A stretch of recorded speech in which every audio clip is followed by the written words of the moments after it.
Manood,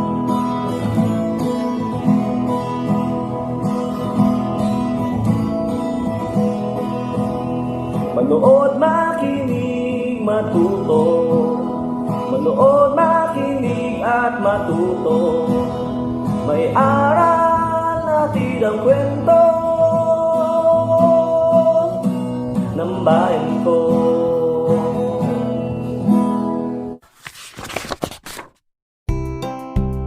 Magandang araw! Isang bagong paglalakbay na naman mula sa kaban ng kwento ng bayan ko ang ating pagsasaluhan ngayon. Ako nga pala si Teacher Jenilyn na maghahatid sa inyo ng kwentong kapupulutan ng aral. Ang babasahin ko ngayon ay isang kwento tungkol kay Bebot na isang mabait at masipag na magbubukid.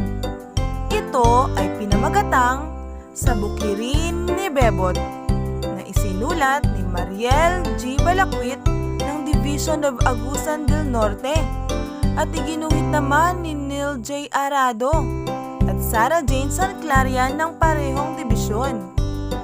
Binigyang buhay naman ito sa anyo ng audiobook ng inyong lingkod na nagmula sa Division of Occidental Mindoro. Handa na ba kayong maglakbay sa kaba ng kwento ng bayan ko? Halina't makinig! Tuwing Biyernes, si Bebot ay nasa bukid ng Subait upang dalawin ang mga alagang hayop. Ang baka, baboy, at bibe ang kanyang pinagkukunan ng hanap buhay. Masustansyang gatas ang naibibigay ng baka. Sariwang karne ang nakukuha niya sa baboy. At mga puting itlog naman ang ibinibigay ng mga bibe. Masayang pumunta sa palengke si Bebot upang ibenta ang gatas, karne at mga itlog. Sa kanyang paglalakad ay nakasalubong niya ang isang batang umiiyak dahil sa gutom. Naawa siya kaya binigyan niya ito ng pagkain. Nagpasalamat ang bata at agad umuwi. Tanghali na nang nakarating si Bebot sa palengke. Ngunit naibenta pa rin niya ang kanyang paninda. Nagpasalamat si Bebot sa Diyos at nasabi sa kanyang sarili na kay sarap palang tumulong sa kapwa. At diyan nagtatapos ang ating kwento.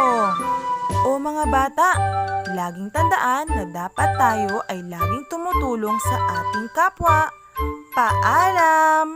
Muli, ako si Binibining Jenilyn B. Eda na nagmula sa Division of Occidental Mindoro, Mimaropa Region. Ang kaban ng mga kwento ng bayan ko ay mula sa amin ng Bureau of Learning Resources at ng mga Learning Resources Management Section ng Kagawaran ng Edukasyon. Manood, makinig at matuto.